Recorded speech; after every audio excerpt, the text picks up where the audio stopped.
Hello friends, मेरा नाम है मेहुल शर्मा और आपका स्वागत है मेरी इस नई वीडियो में। चलिए शुरू करते हैं। दोस्तों, आज हम करेंगे फाइनेंशियल लिटरेसी का लेसन 5 जिसका नाम है इंश्योरेंस प्लानिंग यानी बीमा योजना। तो अगर आप पहली बार आए तो जल्दी से चैनल को सब्सक्राइब कर दीजिए, वीडियो को लाइक कर दीजिए। अगर आपको इसकी पीडीएफ चाहिए तो आपको टेलीग्राम पे मिल जाएगी, हिंदी और इंग्लिश दोनों में। टेलीग्राम का लिंक डिस्क्रिप्शन में दिया हुआ है, वहाँ पे जाके आप डायरेक्ट ज्वाइन कर सकते हैं। तो दोस्तों, इस लेसन में पढ़ने वाले हैं कि कितने टाइप के इंश्योरेंस होते हैं, है ना, और कैसे इंश्योरेंस प्लानिंग करनी चाहिए, उसका कॉन्सेप्ट क्या है, उसका प्रिंसिपल क्या है, कैसे जो इंश्योरेंस है वो वर्क करता है। तो इस सब चीजों के बारे में पढ़ने वाले हैं। तो सबसे पहले देखिए कॉन्सेप्ट ऑफ इंश्योरेंस यानी जो बीमा है उसकी क्या अवधारणा है। तो देखिए, जो इंश्योरेंस होता है एक टाइप का रिस्क ट्रांसफर मैकेनिज्म होता है। अब इसमें क्या हो रहा होता है, जब भी आप इंश्योरेंस लेते हैं तो आप अपने जीवन का रिस्क किसी दूसरे व्यक्ति पर ट्रांसफर कर देते हैं। अब ये कैसे होता है ना, आप इंश्योरर के पास जाते हैं। अब इंश्योरर कौन होता है? जो आपको इंश्योरेंस दे रहा होता है ना। तो इंश्योर्ड और इंश्योरर के बीच में कॉन्ट्रैक्ट होता है जिसे इंश्योरेंस बोला जाता है। इंश्योरर वो होता है जो इंश्योरेंस देता है और इंश्योर्ड वो होता है जो इंश्योरेंस ले रहा होता है। जैसे कि आप लोग, है ना, आप लोग इंश्योरेंस लेते तो आप इंश्योर्ड कहलाएंगे, और जो इंश्योरेंस दे रहा होता है वो इंश्योरर कहलाएगा, और जो आपके बीच में कॉन्ट्रैक्ट हुआ है वो इंश्योरेंस कहलाएगा। और बदले में आपको उसका प्रीमियम पे करना पड़ता है। किसको? इंश्योरर को, जो आपको इंश्योरेंस दे रहा होता है। तो जो आप प्रीमियम पे करते हैं जब भी आप इंश्योरेंस लेते हैं, जो आप उसको प्रीमियम पे करते हैं, तो उस प्रीमियम के बदले आपको क्या मिल रहा होता है? आपका जो रिस्क है वो ट्रांसफर हो जाता है किसी दूसरे व्यक्ति के पास। अब देखिए, जो बीमा करता है यानी जो इंश्योरर है, जो इंश्योरेंस बेचता है, वो आपको प्रॉमिस करता है कि अगर आपका कोई भी फाइनेंशियल लॉस हो जाता है तो उसकी क्षतिपूर्ति कौन करेगा? इंश्योरर, जो इंश्योरेंस आपको दे रहा होता है। किसके बदले में? प्रीमियम के बदले में, जो आप उसको पे करते हैं। तो जो इंश्योरेंस होता है वो आपको एक टाइप से फाइनेंशियल प्रोटेक्शन प्रोवाइड करवाता है ना, किसी भी आपके नुकसान के बदले में। आपके लाइफ का इंश्योरेंस हो सकता है, आपकी कार का इंश्योरेंस हो सकता है, आपके होम का इंश्योरेंस हो सकता है ना, आपके फैमिली मेंबर्स का इंश्योरेंस हो सकता है। तो आपको किसी भी फाइनेंशियल लॉस से बचाने के लिए ये इंश्योरेंस होता है। अब देखिए, जो इंश्योरेंस होता है उसके दो टाइप होते हैं। एक तो होता है लाइफ इंश्योरेंस और दूसरा होता है जनरल इंश्योरेंस। अब लाइफ इंश्योरेंस में तो आपकी खुद की लाइफ आ सकती है, आपकी फैमिली मेंबर्स की लाइफ का इंश्योरेंस आप करवा सकते हैं। जनरल इंश्योरेंस में आपकी कार का, होम का इंश्योरेंस हो सकता है। बाकी जितनी भी चीजें जो होती है ना इंश्योरेंस, वो जनरल इंश्योरेंस में आती है ना। तो ये दो टाइप के इंश्योरेंस होते हैं। तो इस लेसन में तो मेनली आप लाइफ इंश्योरेंस के बारे में पढ़ेंगे, बाकी जो जनरल इंश्योरेंस है वो आप अगले चैप्टर में पढ़ेंगे। अब लाइफ इंश्योरेंस में क्या होता है, अगर आप लाइफ इंश्योरेंस लेते हैं तो अगर आपकी अगर डेथ हो जाती है एक्सीडेंट में, तो क्या होता है, आपके फैमिली मेंबर को पैसे मिलते हैं, है ना। और अगर आपके बच्चों की स्कूल की फीस जानी तो स्कूल की फीस जाती है, घर का रेंट होता है तो वो जाता है ना, और फैमिली मेंबर को पैसे दिए जाते हैं, है ना, आपकी डेथ के बदले। तो देखा जाए तो जो इंश्योरेंस है उसका जो प्राइमरी गोल है वो यही है कि आपको एक फाइनेंशियल प्रोटेक्शन को प्रोवाइड करवाना और फ्यूचर में होने वाले जो भी फाइनेंशियल बर्डन है उसको रिड्यूस करना। अब देखिए, अगर आप लाइफ इंश्योरेंस लेते हैं तो भले ही उसका जो प्रीमियम है वो थोड़ा ज्यादा हो सकता है, लेकिन ये एंड में आपके लिए काफी ज्यादा फायदेमंद होगा ना, आपके बच्चों के लिए, आपके वाइफ के लिए, आपके पेरेंट्स के लिए काफी ज्यादा इंपॉर्टेंट होता है ये। अब हम देखेंगे इंश्योरेंस के क्या क्या प्रिंसिपल होते हैं, यानी क्या क्या सिद्धांत होते हैं। तो पहला सिद्धांत होता है प्रिंसिपल ऑफ गुड फेथ यानी सद्भावना का सिद्धांत। तो इस सिद्धांत के अनुसार क्या होता है कि जब भी इंश्योरेंस किया जाता है, इंश्योरेंस का एक टाइप का कॉन्ट्रैक्ट है, उसमें इंफॉर्मेशन लिखी होती है ना। तो जो इंश्योरेंस दे रहा होता है उसकी ये जिम्मेदारी बनती है कि जो जिसको वो इंश्योरेंस बेच रहा है तो उसको सारी टर्म एंड कंडीशंस बताई जाए, है ना, एक एक पॉइंट बताया जाए कि आपको इतने पैसे मिलेंगे, अगर ये दुर्घटना हो जाएगी तो आपको इतने पैसे मिलेंगे, अगर ये दुर्घटना हो जाती है तो आपको पैसे नहीं मिलेंगे। तो ये जितनी भी इंफॉर्मेशन होती है सब जो इंश्योरेंस ले रहा होता है उस व्यक्ति को बतानी होती है ना। तो इसी को बोलते हैं गुड फेथ। बदले में जो जिसको इंश्योरेंस दे रहा होता है बंदा, है ना, जो ले रहा होता है उसको भी अपनी इंफॉर्मेशन बतानी होती है। मान लीजिए कोई हेल्थ इंश्योरेंस ले रहा है तो उसको बताना चाहिए कि मैं दारू पीता हूँ, शराब पीता हूँ, है ना, या फिर मैं नहीं पीता। तो जितनी भी ये जो इंफॉर्मेशन है ये हर चीज बतानी पड़ती है एक दूसरे को, है ना। वो टर्म एंड कंडीशंस बताएगा और दूसरा व्यक्ति अपने बारे में बताएगा कि मेरी क्या क्या हैबिट्स है, मैं क्या क्या करता हूँ, है ना। तो गुड फेथ होना चाहिए दोनों के बीच में, तभी जो इंश्योरेंस का कॉन्ट्रैक्ट है वो एक अच्छा कॉन्ट्रैक्ट साबित होगा। और ये वाला जो प्रिंसिपल है ना, ये लाइफ इंश्योरेंस और जनरल इंश्योरेंस दोनों पे लागू होता है ना। आपकी लाइफ से रिलेटेड भी आपको कोई अगर हेल्थ इश्यूज है, अगर आपको खांसी है या फिर आपका फेफड़ा खराब है, किडनी खराब है, जितनी भी इंफॉर्मेशन है आपको इंश्योरेंस कंपनी को बतानी पड़ेगी। साथ ही साथ अगर आप जनरल इंश्योरेंस लेते हैं, कार का, होम का, है ना, अपने बच्चों का या किसी भी प्रॉपर्टी का इंश्योरेंस, तो आपको हर चीज इंफॉर्मेशन कंपनी को देनी पड़ेगी, ताकि तभी आपका जो इंश्योरेंस है वो अप्रूव हो पाए। और बदले में जो कंपनी है उसको सारी टर्म एंड कंडीशंस आपको बतानी पड़ेंगी, है ना, जब भी जो इंश्योरेंस है वो हो पाएगा, है ना। ये जो प्रिंसिपल ऑफ गुड फेथ है काफी ज्यादा इंपॉर्टेंट प्रिंसिपल होता है। अगला होता है प्रिंसिपल ऑफ प्रॉक्सिमेट कॉज यानी निकटतम कारण का सिद्धांत। यानी अगर कोई भी इंसिडेंट हुआ है तो उसके आसपास का निकटतम कारण क्या है यानी मेन कॉज क्या है ना, उसी के हिसाब से आपको क्लेम मिलेगा। अगर वो इंश्योरेंस जो कॉन्ट्रैक्ट हुआ है उसमें अगर मेंशन है तो क्लेम मिलेगा, नहीं है तो नहीं मिलेगा। एग्जाम्पल के लिए आपके घर में आग लग जाती है और आपने फायर इंश्योरेंस ले रखा है, आपके घर में सिलेंडर फट गया, आग लग गई और दीवार गिर गई, तो आपको इंश्योरेंस कंपनी से क्लेम मिल जाएगा। आपकी जो घर की दीवार गिरी है उसका पैसा भी आपको मिलेगा और जो भी नुकसान हुआ है उसका सारा पैसा मिलेगा। वहीं पर अगर हम दूसरे सिनेरियो की बात करें, आपके घर में सिलेंडर फटा और दीवार नहीं गिरी लेकिन दीवार जो है वो कमजोर हो गई। अब कुछ समय बाद आंधी तूफान चलता है और दीवार जो है गिर जाती है। अब आप इंश्योरेंस को क्लेम नहीं कर सकते, है ना, क्योंकि जो आपने इंश्योरेंस ले रखा है वो आग का ले रखा है, फायर का ले रखा है, लेकिन आपकी जो दीवार है वो किसकी वजह से गिरी है, तूफान की वजह से। तो अब आप इंश्योरेंस क्लेम नहीं कर सकते, तो आपको पैसा नहीं मिलेगा। तो यहाँ पे जो प्राइमरी कॉज है वो देखा जाता है। वहां पे सिलेंडर फटा था, आग लगी थी, उसकी वजह से दीवार गिरी थी, तो आपको पैसा मिल गया। लेकिन दूसरे सिनेरियो में तो आंधी तूफान की वजह से घर गिरा और आंधी तूफान जो कॉन्ट्रैक्ट आपने लिया, इंश्योरेंस लिया, उसमें मेंशन नहीं है, तो आपको क्लेम नहीं मिला। तो यही इंश्योरेंस का दूसरा प्रिंसिपल होता है प्रॉक्सिमेट कॉज, यानी जो प्राइमरी रीजन है, जो भी इंसिडेंट हुआ है उसको देखा जाता है कि क्या मेन कारण है जिसकी वजह से दुर्घटना हुई है, और फिर उस कारण को देखा जाता है कि इंश्योरेंस में मेंशन है कि नहीं है। और ये जो प्रिंसिपल है ये लाइफ इंश्योरेंस पे अप्लाई नहीं होता है। क्यों नहीं होता है? क्योंकि जो लाइफ इंश्योरेंस है उसमें एक स्पेसिफिक घटना लिखी होती है, जैसे कि अगर आपका कार चलाते वक्त एक्सीडेंट हो जाता है और उसमें मौत हो जाती है तो ही आपको क्लेम मिलेगा। लेकिन बदले में आप किसी से दुश्मनी कर लेते हैं और कोई आपके पेट में चाकू घुसा के आपकी मौत कर देता है, तो आपको ऐसे में इंश्योरेंस नहीं मिलेगा, है ना। तो कुछ स्पेसिफिक घटनाएं होती है, कुछ इवेंट्स होते हैं जो लाइफ इंश्योरेंस में लिखे हुए होते हैं और उन्हीं के हिसाब से आपको पैसा मिलेगा, है ना। इसलिए जो ये वाला प्रिंसिपल है प्रॉक्सिमेट कॉज, ये लाइफ इंश्योरेंस पे मेंशन नहीं होता यानी अप्लाई नहीं होता। ये सिर्फ जनरल इंश्योरेंस पे अप्लाई होता है। जनरल इंश्योरेंस जो होम इंश्योरेंस हो गया, कार इंश्योरेंस हो गया, है ना, प्रॉपर्टी इंश्योरेंस हो गया, ये सब। अगला होता है प्रिंसिपल ऑफ इंश्योरेबल इंटरेस्ट यानी बीमा योग्य ब्याज का सिद्धांत। अब देखिए इस प्रिंसिपल के अनुसार आप जब भी इंश्योरेंस लेते हैं तो आपका जिस चीज का आप इंश्योरेंस ले रहे हैं उसमें आपका इंश्योरेबल इंटरेस्ट होना चाहिए। एग्जाम्पल के लिए आपने आपने घर का इंश्योरेंस लिया, अब जो आपका घर है उसमें आपका इंश्योरेबल इंटरेस्ट है, अगर उसमें आग लग जाती है तो आपको फाइनेंशियल लॉस हो सकता है।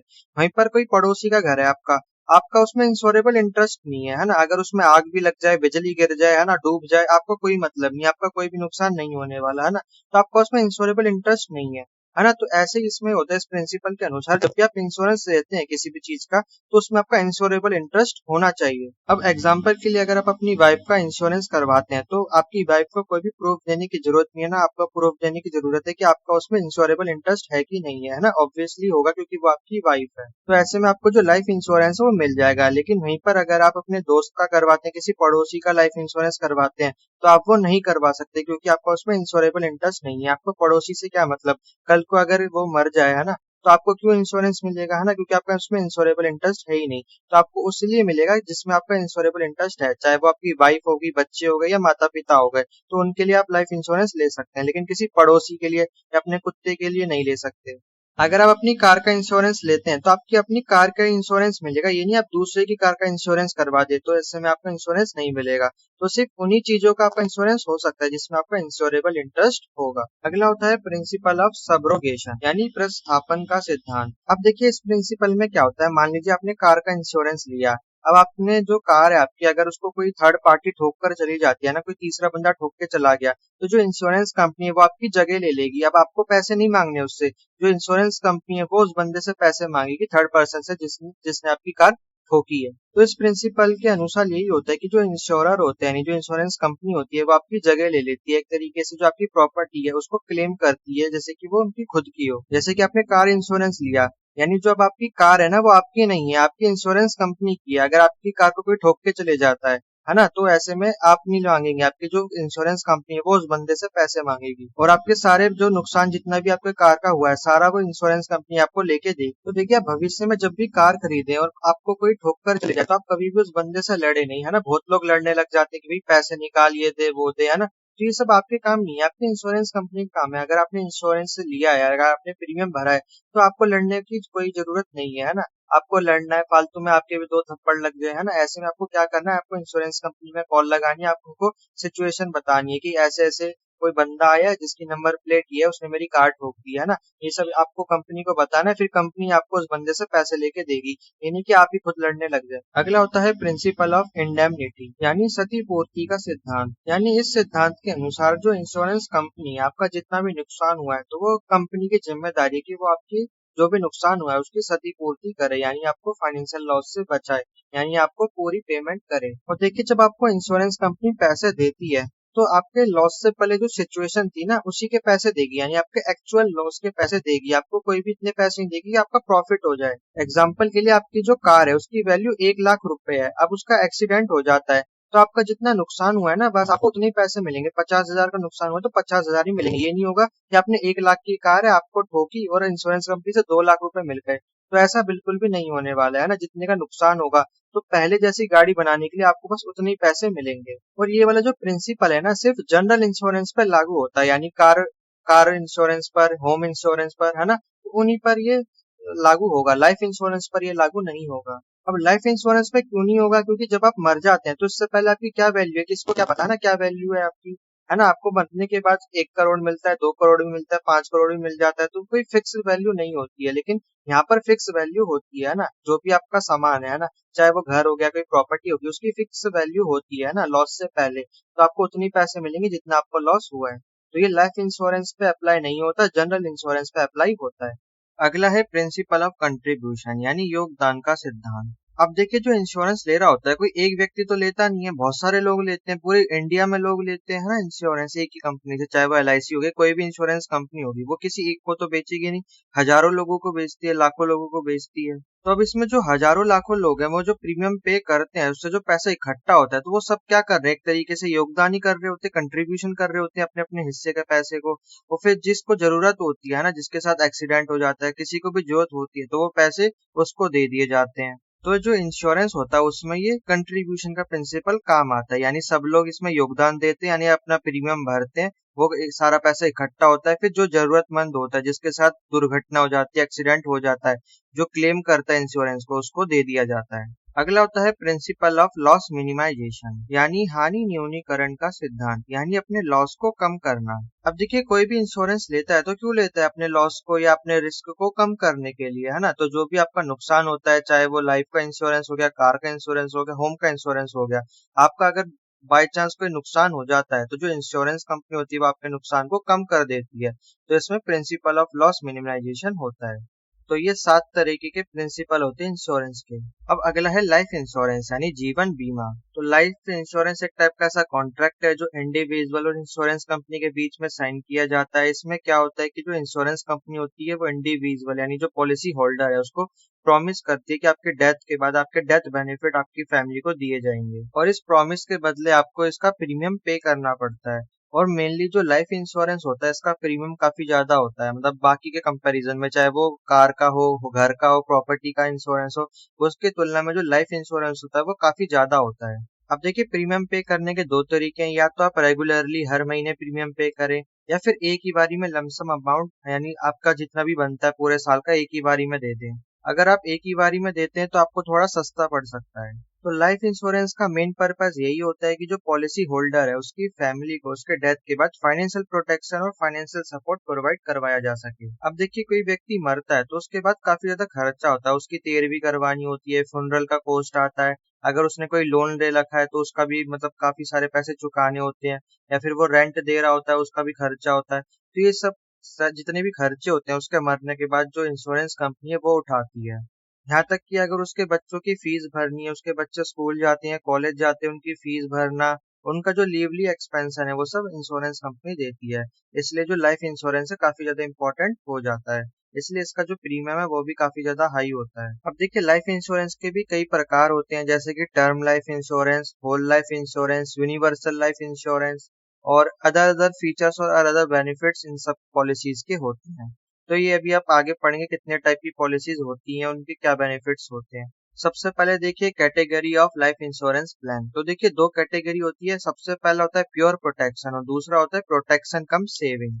तो देखिए प्योर प्रोटेक्शन में क्या होता है कि अगर कोई व्यक्ति प्योर प्रोटेक्शन लेता है तो वो जितने भी प्रीमियम पे कर रहा है वो इंश्योरेंस कंपनी में जमा होते जाता है, और उसका अगर एक्सीडेंट हो जाता है, डेथ हो जाती है, तो जितना भी पैसा है वो सब उसकी फैमिली को मिल जाएगा।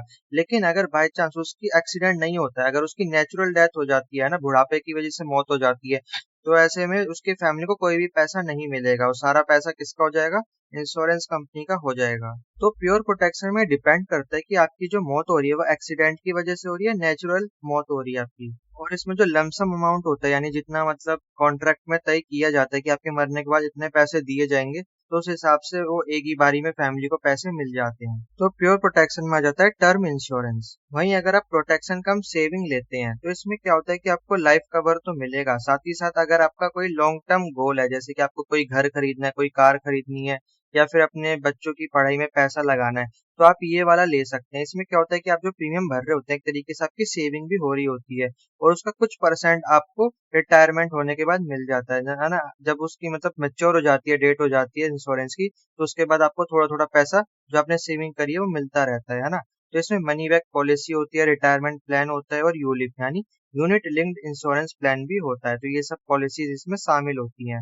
यानी अगर आप मर जाते हैं, आपका एक्सीडेंट हो जाता है, तो आपकी फैमिली को तो पैसा मिलेगा, लेकिन बाई चांस अगर आप नहीं मरते हैं तो भी आपकी फैमिली को पैसा मिलेगा। जो भी आपने इतने सालों तक प्रीमियम जो आप भरेंगे, उसका कुछ हिस्सा आपकी फैमिली को दे दिया जाएगा। तो ये दोनों में अंतर होता है। प्योर प्रोटेक्शन में आपको तभी पैसा मिलेगा जब आपकी नेचुरल डेथ नहीं होगी, एक्सीडेंट में डेथ होगी तो ही पैसा आपकी फैमिली को मिलेगा। लेकिन प्रोटेक्शन कम सेविंग में अगर आपकी एक्सीडेंट से डेथ नहीं होती है, नेचुरल डेथ होती है, तो भी आपकी फैमिली को पैसा मिलेगा। अब देखिए प्रिंसिपल्स ऑफ लाइफ इंश्योरेंस। तो सबसे पहला होता है इंश्योरेबल इंटरेस्ट। तो ये जो मैंने आपको अभी ऊपर बताया था कि जो भी आप लाइफ इंश्योरेंस ले रहे हैं, जिसके लिए भी ले रहे हैं, चाहे वो आपकी वाइफ हो गई, आपके पेरेंट्स हो गए, तो उनमें आपका इंश्योरेबल इंटरेस्ट होना चाहिए, है ना। यानी वो आपके सगे सगे माता पिता होने चाहिए, या फिर वाइफ आपकी बिल्कुल अच्छी होनी चाहिए। ये नहीं कि आपने दोस्त के लिए ले लिया, दोस्त की वाइफ के लिए ले लिया, पड़ोसी के लिए लाइफ इंश्योरेंस ले लिया, तो ऐसे आपको लाइफ इंश्योरेंस नहीं मिलेगा। सिर्फ आपको उन्हीं के लिए मिलेगा, चाहे वो वाइफ होगी, माता पिता हो गए, बच्चे हो गए, उन्हीं के लिए मिलेगा जिसमें आपका इंश्योरेबल इंटरेस्ट होगा। अगला प्रिंसिपल होता है मिनिमल रिस्क, यानी रिस्क को कम करना। अब देखिए जब भी आप लाइफ इंश्योरेंस लेने जाएंगे, अगर आप बीड़ी पीते हैं, दारू पीते हैं, है ना, नशेबाजी करते हैं, गांजा वगैरह पीते हैं, तो लाइफ इंश्योरेंस मिलना आपको मुश्किल हो जाएगा। तो लाइफ इंश्योरेंस भी मिलता उसी को है जो अपनी हेल्थ को मेंटेन करके रखता है। वो उसकी हेल्दी लाइफस्टाइल होती है, अगर वो अच्छे से जीता है ना, उसकी लाइफ स्टाइल अच्छी होती है, उसकी हैबिट्स भी अच्छी होती हैं, तब देखा जाता है, उसके पूरे में पूरा जांचा परता जाता है, जब उसको लाइफ इंश्योरेंस दिया जाता है। तो ऐसे में ना कई सारी पॉलिसीज में ऐसी टर्म और कंडीशंस भी होती हैं कि अगर आप अपनी हेल्थ सुधार लेते हैं, मान लीजिए अपना बीपी कंट्रोल कर लेते हैं, शुगर कंट्रोल कर लेते हैं, तो आपकी जो प्रीमियम है ना उसमें आपको थोड़ी सी छूट मिल जाएगी, है ना, थोड़े पैसे कम हो जाएंगे। ऐसे ना कई सारी पॉलिसीज होती हैं। तो ऐसे में जो लाइफ इंश्योरेंस होती है वो आपकी हेल्थ को मेंटेन करने में भी हेल्प करती है। एग्जाम्पल के लिए मान लीजिए आपका अगर बीपी हाई रहता है, तो इंश्योरेंस कंपनी क्या कहेगी, अगर आप अपने बीपी को मैनेज कर लेते हैं, कम लो लाते हैं, तो हम आपका ना 100 रुपए कम कर देंगे।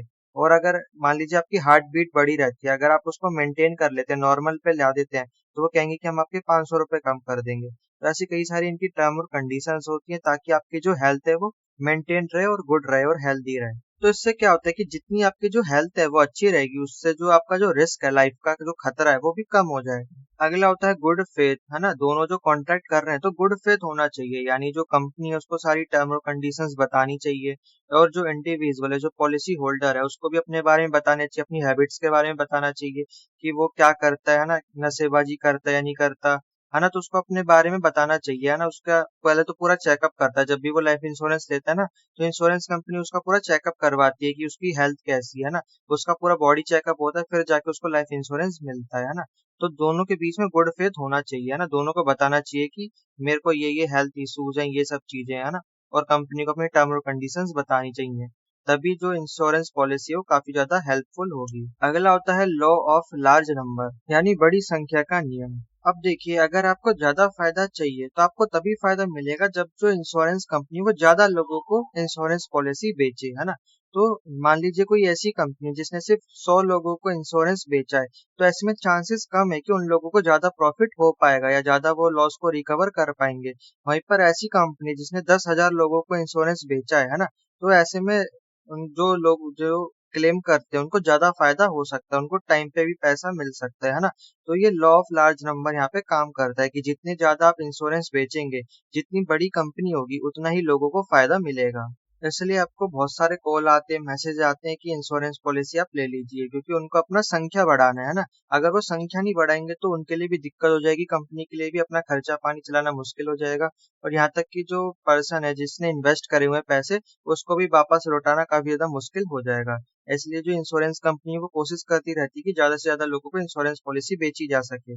तो जितने ज्यादा लोग होंगे, लोगों को उतना ही फायदा होगा। अब देखिए, बहुत सारी इंश्योरेंस कंपनी होती है और वो अलग अलग लाइफ इंश्योरेंस को ऑफर करती हैं। तो अब हम कंपैरिजन देखने वाले हैं कि जितने भी लाइफ इंश्योरेंस होते हैं इनके बीच में क्या क्या डिफरेंस होता है, और अगर आप भविष्य में इंश्योरेंस पॉलिसी लेते हैं तो कौन सा आपके लिए बेस्ट होगा। तो सबसे पहले हम देखेंगे टर्म इंश्योरेंस प्लान। अब देखिए, इस प्लान में क्या होता है कि आपके साथ अगर कोई भी दुर्घटना हो जाती है, अगर आप छत से गिर जाते हैं, आपको कार ठोक के चली जाती है, अगर आप गड्ढे में गिर जाते हैं, नाले में गिर के मौत हो जाती है, तो कैसी भी दुर्घटना आपके साथ हो सकती है, तो उसमें आपको लाइफ कवर मिलेगा, है ना। आपका जो भी रिस्क है उसको कवर किया जाएगा और आपके फैमिली वालों को पैसे दिए जाएंगे आपकी मौत पर। इस पॉलिसी का टर्म होता है 5 साल से लेके 85 ईयर्स तक। तो इसमें आपको लाइफ कवर मिलता है, यानी आपने जिंदगी भर जितना भी प्रीमियम भरा है ना, तो उसमें पहले से वो प्रीमियम तो आपको मिलेगा ही ऐड होकर, बाकी जो भी अमाउंट उस कॉन्ट्रैक्ट में डिसाइड की जाती है, 5 करोड़, 2 करोड़, 1 करोड़, जितना भी डिसाइड किया जाता है उतना आपके फैमिली वालों को मिल जाता है। अब देखिए, वो तो आप ही डिसाइड करेंगे कि आपको कितने वाली पॉलिसी चाहिए। अगर 1 करोड़ की चाहिए तो उसका प्रीमियम मान लीजिए 1000 रुपए है, अगर 2 करोड़ की चाहिए तो उसका 2000 होगा, 5 करोड़ की चाहिए तो उसका प्रीमियम 5000 होगा। तो प्रीमियम जितना ज्यादा होगा उतना ही आपको कवर मिलेगा, लाइफ कवर मिलेगा। तो वो आप डिसाइड करेंगे कि आपको कितना चाहिए कितना नहीं चाहिए। अब अगर हम सुटेबिलिटी की बात करें तो जो आपको आपकी फैमिली है उनको फाइनेंशियल सिक्योरिटी दी जाएगी और फाइनेंशियल सपोर्ट दिया जाएगा, है ना। जितना भी रीजनेबल कॉस्ट बनता है उतना आपकी फैमिली को दे दिया जाएगा आपकी मौत के बाद। और जब भी आप लाइफ इंश्योरेंस खरीदने जाएंगे ना, तो आपको उस दिन पता चलेगा कि जीने से ज्यादा मरने के फायदे हैं। अब अगला है होल लाइफ इंश्योरेंस प्लान। तो देखिए, इस प्लान के अनुसार जब तक आपकी एज 100 से नीचे आपको लाइफ कवर मिलेगा। अगर आप 100 पार कर जाते हैं, अगर आपकी 101 या 102 एज हो जाती है, फिर ये जो प्लान है ये समाप्त हो जाता है आपके मरने के बाद, फिर आपको कोई भी पैसा नहीं मिलने वाला आपके फैमिली को। अब देखिए, जो टर्म प्लान होता है वो 85 ईयर्स तक के लिए ही होता है, लेकिन ये वाला 100 ईयर के लिए होता है, इसलिए इसको होल लाइफ बोला जाता है। तो इसमें भी आपको लाइफ कवर मिलेगा और आपकी फैमिली को सिक्योरिटी मिलेगी। अगला होता है यूनिट लिंक्ड इंश्योरेंस प्लान, इसको शॉर्ट में यूलिप भी बोला जाता है। तो अगर आप ये वाला प्लान लेते हैं तो आपका जो पैसा, आप जो प्रीमियम पे करते हैं, तो वो वाला पैसा स्टॉक मार्केट में लगाया जाता है और उससे एसेट्स खरीदे जाते हैं। अब इसमें क्या हो रहा है कि आपको लाइफ का तो प्रोटेक्शन मिल ही रहा है, साथ ही साथ आपकी इनकम भी हो जाती है। और इसकी जो टाइम एंड लिमिट है वो है 10 से लेके 20 साल। यानी जब भी आप यूलिप लेते हैं तो वो आप डिसाइड करते हैं कि आपको 10 साल की चाहिए, 15 साल की चाहिए या 20 साल की चाहिए। मैक्सिमम 20 साल की होती है, उससे ज्यादा की नहीं होती है। अब देखिए, इसमें आपको लाइफ कवर नहीं मिलता लेकिन सम एश्योर्ड मिलता है। सम एश्योर्ड का मतलब ये है कि जब भी आप ये इंश्योरेंस प्लान लेते हैं तो उसमें पहले ही तय की जाती है कि आपके मरने के बाद आपको कितने रुपए दिए जाएंगे, है ना। तो इसमें जो अमाउंट होती है वो फिक्स होती है, उतना ही पैसा आपकी फैमिली वालों को दिया जाएगा। अब देखिए, यूलिप में डुअल बेनिफिट होता है। एक तो आपको लाइफ कवर भी मिल जाएगा, है ना, डेथ के बाद आपको पैसा भी मिल जाएगा, और ये इन्वेस्टमेंट अपॉर्चुनिटी भी आपको प्रोवाइड करवाता है। कहने का मतलब ये, अगर आप मर गए तो आपकी फैमिली को पैसा मिल जाएगा। अगर आप नहीं मरते हैं तो जितना आपने इन्वेस्ट करा है, जितना भी आपने प्रीमियम भरा है, तो वो कहाँ स्टॉक मार्केट में लगाया जा रहा है। तो जितना भी आपने भरा है ना, उसका भी आपको कुछ परसेंट, आपकी जब ये पॉलिसी खत्म हो जाएगी 20 साल बाद, तो आपको मिल जाएगा पैसा, है ना। तो इसमें दोनों का फायदा है, मरेंगे तो भी आपको फैमिली को पैसा मिलेगा, नहीं मरेंगे तो भी आपको पैसा मिल जाएगा। तो अब देखिए, इसका फायदा ये कि आप स्ट्रेस फ्री प्लानिंग कर सकते हैं, है ना। अगर आप इसको लेते हैं तो आप मतलब चिंता मुक्त हो जाएंगे कि मेरे मरने के बाद तो फैमिली को पैसा मिलेगा, और अगर मैं जिंदा भी बच जाता हूँ, अगर भगवान की कृपा होती है, तो बदले में आपने जो भी पैसे इन्वेस्ट करे वो भी आपको वापस मिल जाएंगे। लेकिन अगर आप बाकी की प्लान की बात करें, तो अगर आप जिंदा बच जाते तो आपको कोई भी पैसे नहीं मिलते। अब देखिए, यहीं पे आपको अंतर समझना है। अगर आप टर्म प्लान लेते हैं तो आपको बहुत सारा पैसे मिल सकते हैं, 1 करोड़, 2 करोड़, 3 करोड़ तक मिल सकते हैं। लेकिन इसमें उतने नहीं मिलेंगे, इसमें थोड़े कम मिलेंगे। लेकिन इसमें ये कि अगर आप जिंदा भी बच जाते हैं तो भी आपको पैसे मिलेंगे, इसमें ज्यादा पैसे डूबेंगे नहीं। लेकिन अगर आप टर्म प्लान लेते हैं और अगर जिंदा बच जाते हैं तो सारे पैसे डूब जाएंगे आपके। अगला होता है एंडोमेंट पॉलिसी। तो देखिए ये वाली पॉलिसी जो होती है ये भी यूलिप की तरह ही होती है, लेकिन थोड़ी सी इसमें चेंजेस होते हैं। जैसे कि इसमें आपको एक तो लाइफ इंश्योरेंस तो मिलेगा ही, लाइफ कवर तो मिलेगा, साथ ही साथ आपकी सेविंग्स भी हो रही होगी। अगर आप मर जाते हैं तो भी आपकी फैमिली वाले को पैसा मिलेगा, नहीं मरते तो भी आपको पैसा मिलेगा। अब इसकी जो टाइम है वो है 5 साल से लेके 35 साल तक। तो इसकी जो एज लिमिट है वो थोड़ी ज्यादा होती है। और साथ ही साथ इसमें भी सम एश्योर्ड होता है, यानी आपके मरने के बाद जो अमाउंट तय की गई है उतनी आपके फैमिली वालों को मिल जाएगी। लेकिन साथ ही साथ अगर आप नहीं मरते हैं तो आपके पास एक बढ़िया हाई यील्डिंग पोर्टफोलियो होगा, यानी आपको जो भी अपने पैसे इन्वेस्ट करें वो सेव हो रहे होते हैं स्टॉक के माध्यम से, स्टॉक आपने खरीदे हुए होते हैं। तो वो स्टॉक की जैसे जैसे वैल्यू बढ़ती जाएगी आपको फायदा होता जाएगा। अगर ये पॉलिसी खत्म भी हो जाती है तो भी आपको पैसे मिल जाएंगे। लेकिन इसमें ये अंतर है कि यूलिप में आपको कम प्रॉफिट हो सकता है, लेकिन वहीं पर जो एंडोमेंट पॉलिसी यहाँ पे आपको ज्यादा पैसे मिल सकते हैं। अगला होता है मनी बैक पॉलिसी। अब देखिए इस पॉलिसी में क्या होता है कि अगर आपकी डेथ हो जाती है तो आपकी फैमिली को पीरियोडिक बेसिस पे पेमेंट मिलेगी, है ना। पहले में क्या हो रहा था कि एक ही साथ सारी पेमेंट देती जाती थी, जितना भी पैसा आपका इकट्ठा हुआ एक ही बारी में दे दिया फैमिली वालों को। लेकिन इस पॉलिसी में क्या होता है एक बार में नहीं दिया जाता, पीरियोडिक बेसिस पे दिया जाता है, चाहे वो 5,000 हो, 10,000 हो, 20,000 हो। तो हर महीने 20,000, हर महीने 10,000 ऐसे आपकी फैमिली को मिलेगा। अब देखिए ये पॉलिसी इसलिए जरूरी होती है, बाई चांस मान लीजिए आपकी जो वाइफ है वो खर्चीली है ना। अगर उनको एक ही बारी में पैसा मिल गया वो तो एक महीने में उड़ा देगी। अगर आपको पता है कि अगर आपकी वाइफ खर्चीली है तो आप क्या कर सकते हैं, मनी बैक पॉलिसी ले सकते हैं। आपके मरने के बाद पीरियोडिक बेसिस पे आपकी फैमिली को पैसे मिलते रहेंगे ताकि वो अपना खर्चा चला सके। तो इस पॉलिसी के टाइम होता है 5 साल से लेके 25 साल तक। अब इसमें भी सम एश्योर्ड होता है, यानी फिक्स अमाउंट होता है जो आपकी फैमिली को मिल जाता है, वो भी पीरियोडिक बेसिस पर। आखिरी होता है रिटायरमेंट प्लान।